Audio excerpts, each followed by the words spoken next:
रुक जाना नहीं तू कहीं हार के, कांटों पे चल के मिलेंगे साए बहार के। तो इन धाराओं को पढ़ने से पहले ये गाना ज़रूर सुनिएगा। तो जो लोग ये बोल रहे हैं कि ये बहुत ही बोरिंग टॉपिक है, तो इसके लिए आपको कांटों पर तो चलना ही पड़ेगा, तभी तो आपको आगे बहारें मिलेंगी। तो पढ़ते रहिए एनएस लर्निंग के साथ। स्वागत है आप सभी का नेवर स्टॉप लर्निंग चैनल पर। तो ये क्लास आज की हमारी सेकंड क्लास है। पहली क्लास आप मॉर्निंग में 7 AM पर देख चुके हैं। तो ये इसीलिए है ताकि जल्दी से जल्दी आपका कोर्स कंप्लीट हो जाए। तो हमारा टारगेट है कि इस मंथ के एंड तक आपकी ये जो कोऑपरेटिव एक्ट 2001 है वो पूरा कंप्लीट हो जाए। यदि आपको चाहिए जॉब रूपी बाहर, तो तैयार हो जाइए धारा रूपी कांटों पर चलने के लिए। स्टार्ट करते हैं चैप्टर नंबर 6 और आज हम पढ़ेंगे धारा नंबर 42 एंड 43। चैप्टर 6 यहीं पे आपका कंप्लीट हो जाएगा।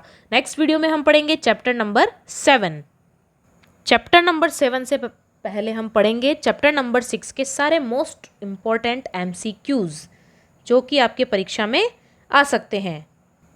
बहुत सारे स्टूडेंट्स का ये कहना है कि आपने ये वाला चैप्टर नहीं करवाया है या फिर इस चैप्टर के MCQs नहीं करवाए हैं, ये क्लास कहाँ पे है, बहुत सारी क्वेरीज है। तो आप लोग एनएस लर्निंग चैनल के सहकारिता कोऑपरेटिव एक्ट की जो क्लासेस है उसकी प्लेलिस्ट पर जाएं, वहाँ पर सारे नंबर वाइज आपको सारी क्लासेस मिल जाएगी। ओके, चैप्टर नंबर 6 का अब आपको नाम याद आ गया होगा कि प्रिविलेज ऑफ कोऑपरेटिव सोसाइटीज़, सहकारी समितियों के विशेषाधिकार। और इसमें धाराएं कहाँ से कहाँ तक है? 38 से 43 तक। धारा number 42, charge and set off in respect of shares और interest of members in the capital of a cooperative society. किसी सहकारी समिति की पूंजी में सदस्यों के शेयरों या हितों के संबंध में प्रभार और मुआवजा देना। तो यहाँ पर जिन जिन सदस्यों की पूंजी सहकारी समिति में निवेशित है वहाँ पर क्या होगा? इस पर किसका प्रभार होगा? सहकारी समिति का प्रभार होगा। आइए देखते हैं किस प्रकार होगा। धारा नंबर 42 उपधारा 1 में ये बताया गया है कि यदि सदस्य की कोई भी राशि सहकारी समिति में जमा है तो सहकारी समिति क्या कर सकती है? सदस्य की उस जमा पर उस राशि को समायोजित भी कर सकती है। किस लिए? यदि उसका कोई भी ऋण या बकाया राशि वहाँ पर है। तो किसी सदस्य की जमा राशि में शेयर या ब्याज पर और सदस्य को देय किसी लाभांश, बोनस या लाभ पर सहकारी समिति क्या रखती है? प्रभार रखती है। सदस्य की जमा राशि में शेयर या ब्याज पर सदस्य को देय किसी लाभांश, बोनस या लाभ पर सहकारी समिति अपना चार्ज रखती है। किस तरीके से? कि कोई ऋण या बकाया मांग के भुगतान के लिए, किसके लिए? किसी ऋण या बकाया मांग के भुगतान के लिए किसी सदस्य को जमा या देय किसी भी राशि को क्या कर सकती है? वो समायोजित कर सकती है। कंपेंसेट यहाँ पर हो सकता है। एक बार फिर से समझने का प्रयास कीजिए। कोई भी सदस्य होता है सहकारी समिति में, उसकी कोई ना कोई जमा राशि होती है, ठीक है? वो कोई ना कोई क्या रखता है? वहाँ पर सेविंग रखता है। अब ये जो सेविंग होती है उस पर क्या मिलेगा? उसको इंटरेस्ट मिलेगा कि नहीं मिलेगा? ओके। दूसरी बात कि वो वहाँ पर कार्य कर रहा है तो उसको कोई सैलरी मिलेगी, ठीक है? तो उस पर उसको बोनस भी मिलता होगा, उसका कुछ लाभांश मिलता होगा, कोई कमीशन मिलता होगा जितना वो काम करता है उस बेसिस पे, ठीक है? तो उस पे समिति क्या कर लेती है? अपना प्रभार कर लेती है। किस परिस्थिति में? जब उसका कोई भी ऋण होता है, जैसे मतलब होता है लोन, ठीक है? लोन, और कोई बकाया होता है, कोई भी ड्यू होता है, तो ऐसे केस में क्या करेगी समिति? उस लाभांश को, उस बोनस को, उस लाभ को डायरेक्टली उस सदस्य को देने की बजाय इस ऋण में, इस लोन में और ड्यू पेमेंट में क्या कर लेगी? उसको कंपेंसेट कर लेगी। आई होप अब आपके ये सब जो है धारा नंबर 42(1) क्लियर हो चुकी है। तो धारा 42(1) की टर्म एंड कंडीशन भी देख लेते हैं कि कहाँ पर ये प्रभार नहीं होगा। कोई भी वित्तीय बैंक जिससे कोई सहकारी समिति संबद्ध है पर सोसाइटी द्वारा आरक्षित निधि के रूप में वित्त पोषण बैंक में निवेश की गई किसी राशि पर यह प्रभार नहीं होगा। जिस प्रकार से सोसाइटी क्या कर रही थी? अपने सदस्य की जमा पूंजी के ऊपर जो ब्याज आ रहा था या किसी देय पर जो लाभांश मिल रहा था उसके ऊपर प्रभार रख रही थी। लेकिन यहाँ पर बात अगर सोसाइटी की और किसी वित्तीय संस्था की होती है तो क्या होगा, तो यहाँ पर वित्तीय संस्था का सहकारी सोसाइटी के फंड पर, उसके आरक्षित निधि पर कोई भी प्रभार नहीं होगा। ओके, देखते हैं नेक्स्ट धारा। धारा नंबर 42(2) किसी सहकारी समिति की सदस्य का शेयर या ब्याज किसी भी न्यायालय के आदेश के तहत बिक्री के लिए उत्तरदायी नहीं होगा। एक ऐसा केस जिसमें समिति का कोई सदस्य है और उस पर क्या हुआ है, न्यायालय द्वारा कोई आदेश दिया गया है, किसी केस के तहत न्यायालय ने ये आदेश किया है कि आपका जो भी सोसाइटी में शेयर है या आपकी जमा पूंजी पर जो भी ब्याज है, इस शेयर को आप किसी और को नहीं बेच सकते या फिर इस ब्याज को आप अभी नहीं उठा सकते हो जब तक न्यायालय का क्या रहेगा, आदेश रहेगा।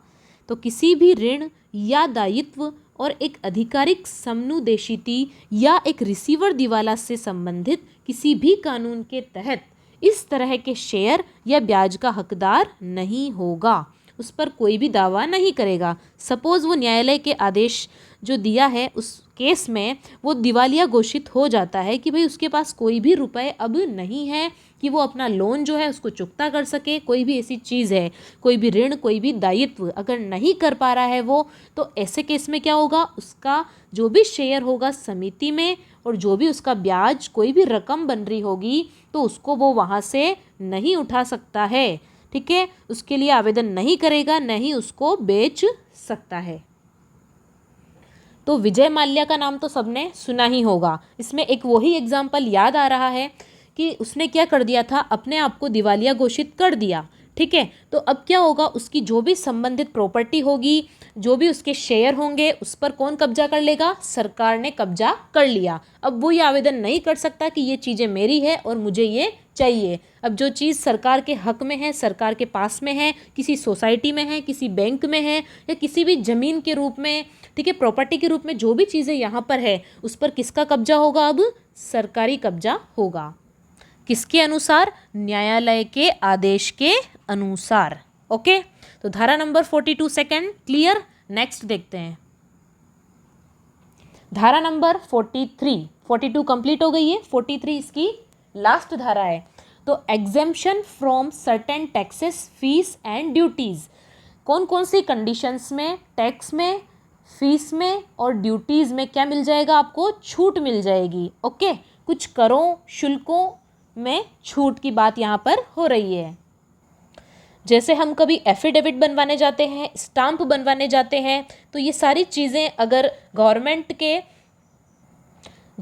के द्वारा नोटिफाई की गई हो कि इन चीज़ों में छूट रहेगी, तो देखते हैं इसको कि इसके बारे में क्या लिखा गया है धारा नंबर 43 में, करों शुल्कों में छूट।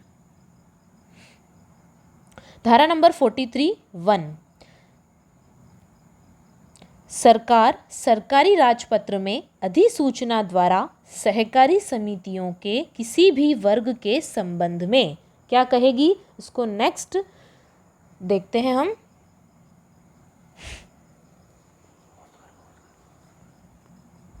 धारा नंबर 43(1) का ए पार्ट हम देख रहे हैं यहाँ पर। देखिए ये थोड़ा इंपॉर्टेंट है, इसे ध्यान से पढ़िएगा, यहाँ से क्वेश्चन बन सकता है।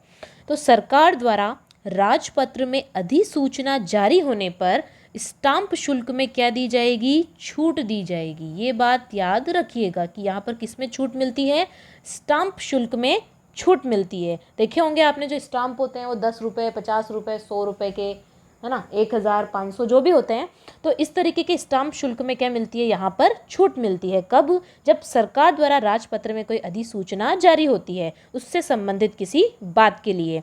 लेकिन यहाँ पर अगेन टर्म एंड कंडीशन है कि विनिमय के यदि बिल हैं, कोई चेक है, वचन पत्र है, उधार के बिल हैं, ऋण पत्र हैं, बीमा की कोई नीतियाँ हैं, पॉलिसीज़ हैं, शेयरों के हस्तांतरण हैं, डिबेंचर है, प्रॉक्सी है और प्राप्तियों के संबंध में ये लागू नहीं होगा। यानी कि इन सब केस में शुल्क लगेगा, यहाँ पर कोई भी छूट नहीं मिलेगी। देखिए धारा नंबर 43(1) बी पार्ट, नेक्स्ट किन केसेस में छूट मिल सकती है। तो दस्तावेजों के पंजीकरण की बात हो रही है यहाँ पर, और अदालती शुल्क की बात हो रही है, जिसे हम कोर्ट फीस बोल सकते हैं। कोर्ट फी सुना होगा आपने। तो इससे संबंधित किसी भी कानून के तहत देय कोई शुल्क होता है, कोई कर होता है, कोई टैक्स है, या कोई अतिरिक्त एडिशनल कर है, शुल्क में क्या मिलेगा, यहाँ पर आपको छूट मिलेगी। तो ध्यान रखिएगा छूट कहाँ कहाँ पर मिल रही है। एक तो दस्तावेजों के पंजीकरण में, registration of documents and court fee से संबंधित जो भी दस्तावेज होंगे उन सब में यहाँ पर क्या मिलने वाली है, छूट मिलेगी। ठीक है, तो हम यहाँ पर किसके पंजीकरण की बात कर रहे हैं, सोसाइटी के पंजीकरण की। तो वहाँ पर जो पंजीकरण के दस्तावेज बनेंगे उनमें क्या मिलेगी, छूट मिलेगी। और इसी तरीके से कोई केस कोर्ट में चला जाता है, न्यायालय में चला जाता है, तो वहाँ पर भी इसमें छूट मिलेगी। देखते हैं नेक्स्ट, धारा नंबर 43(2), इसका उपधारा आ गई है 2। इसमें ये बताया गया है कि जो पंजीकरण अधिनियम 1908 की धारा जो 17 है उसकी उपधारा 1 में इससे संबंधित हम पढ़ते हैं नेक्स्ट में। धारा नंबर 43(2) पार्ट है इसका ए। एक सहकारी समिति में शेयरों से संबंधित कोई भी साधन होंगे, साधन मतलब कोई असेट्स है, कोई इंस्ट्रूमेंट्स है, तो यहाँ पर उनको क्या मिलेगी, छूट दी जाएगी, भले ही सोसाइटी की अचल संपत्ति में पूर्ण या आंशिक रूप से वो शामिल होंगे। तो ये इसका ए पार्ट है। अब देखते हैं बी पार्ट। धारा नंबर 43(2) बी पार्ट, सोसाइटी ने डिबेंचर अचल संपत्ति के धारकों के लाभ के लिए ट्रस्टियों को अपनी पूरी या आंशिक अचल संपत्ति या किसी भी हित को क्या कर दिया है, गिरवी रखा है, हस्तांतरित किया है या अन्यथा हस्तांतरित किया है। इस केस में भी यहाँ पर क्या मिलेगा, इन पर छूट मिलेगी।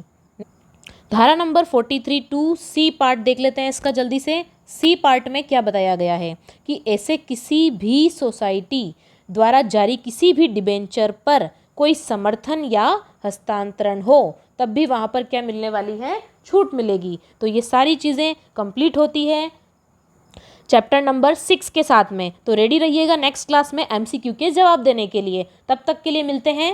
जय हिंद, जय Bharat. Thanks for watching this video.